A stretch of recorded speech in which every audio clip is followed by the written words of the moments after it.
Hello friends, welcome back to channel. నేను ఈరోజు వీడియోలో అందరికీ యూజ్ అయ్యే కొన్ని టిప్స్ అయితే షేర్ చేస్తున్నాను. ప్లీజ్ ఈ వీడియోని స్కిప్ చేయకుండా లాస్ట్ వరకు చూడండి. ఆ టిప్స్ ఏమోని చూద్దాము.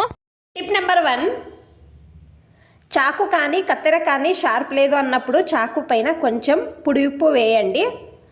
తర్వాత ఆలుగడ్డను మధ్యలోకి కట్ చేసుకుని ఈ విధంగా రుద్దండి. సేమ్ నేను వీడియోలో చూపిస్తున్నాను కదా, ఈ విధంగా రుద్దండి. ఈ విధంగా చేయడం వలన షార్ప్ అవుతుంది చాకు కానీ కత్తెర కానీ. బాగా రుద్దిన తర్వాత నీళ్ళలో వాష్ చేసుకుని బట్టతో తుడిచి చూపిస్తున్నాను. ట్రై చేయండి. ఈ టిప్ అనేది బాగా హెల్ప్ అవుతుంది. టిప్ నెంబర్ 2, నేను ఇక్కడ టిష్యూ పేపర్ను కట్ చేసి తీసుకున్నాను. ఇందులో కొంచెం టాల్కం పౌడర్ వేస్తున్నాను. వేసిన తర్వాత మనము దేవుని పూజకు ఇచ్చేసే కర్పూరము తీసుకొని ఈ విధంగా పొడి చేసి వేస్తున్నాను. నేను వీడియోలో చూపిస్తున్నాను కదా, ఈ విధంగా ఫోల్డ్ చేసిన తర్వాత ఒక రబ్బర్ బ్యాండ్ అనేది ఈ విధంగా వేయండి. రెండు కూడా అదే విధంగా చేసుకుంటున్నాను.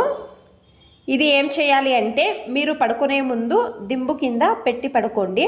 ఇప్పుడు వర్షం పడుతుంది, తొందరగా నిద్ర రావడం లేదు, తలనొప్పిగా ఉంది అన్నప్పుడు ఇది దింబు కింద పెట్టడం వలన ఈ స్మెల్కి తొందరగా తలనొప్పి అనేది తక్కువ అవుతుంది, తొందరగా నిద్ర కూడా వస్తుంది. ట్రై చేయండి. Tip number 3, T shirt fold చేయడం ఈజీ టిప్ అనేది చూపిస్తున్నాను. టీ షర్టు ఫస్ట్ తిప్పి మీ లెఫ్ట్ అండ్ రైట్ రెండు సైడ్లు మధ్యలోకి ఫోల్డ్ చేయండి.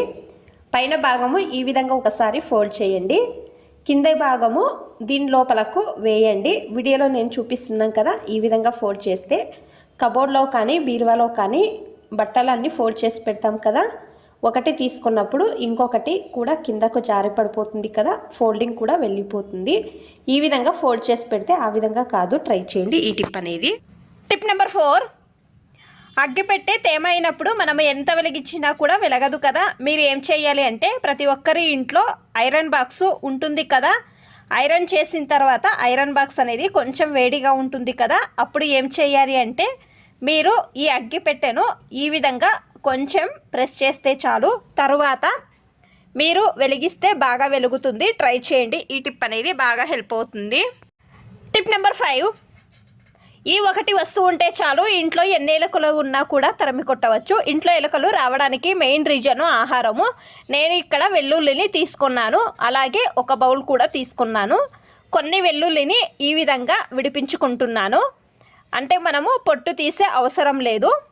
నేను వీడియోలో చూపిస్తున్నాం కదా, సేమ్ ఈ విధంగా కొన్ని వెల్లుల్లి మాత్రమే ఈ విధంగా తీసుకున్నాను.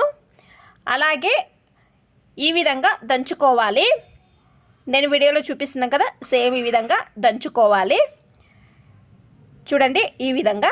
తరువాత ఇందులో కొంచెం పసుపు వేస్తున్నాను. అలాగే ఒక 3 కర్పూరములు తీసుకొని ఈ విధంగా పొడి చేసి వేస్తున్నాను. పొడి చేసి వేసిన తర్వాత బాగా మిక్స్ చేసుకోవాలి. నేను ఇక్కడ అంతా కూడా ఈ విధంగా మిక్స్ చేసుకుంటున్నాను. అలాగే కొంచెం ఆయిల్ వేసుకొని మిక్స్ చేసుకోవాలి. మీరు ఏ ఆయిల్ అయినా కూడా వేసుకోవచ్చు. నేనైతే ఇక్కడ వంట నూనెకు యూజ్ చేసే ఆయిల్ తీసుకున్నాను. బాగా మిక్స్ చేసుకుంటున్నాను ఈ విధంగా. అలాగే నేను ఇక్కడ చపాతీ పిండి తీసుకున్నాను. ఈ విధంగా 2 ఉండలుగా చేసుకొని ప్రెస్ చేసుకొని దీని మధ్యలో మనం ఇందాక రెడీ చేసుకున్నాం కదా ఈ రెమెడీ పెట్టి, నేను వీడియోలో చూపిస్తున్నాను కదా, సేమ్ ఈ విధంగా ఫోల్డ్ చేసుకోవాలి. చూడండి ఈ విధంగా. ఇంకొకటి కూడా అదే విధంగా చేసుకోవాలి.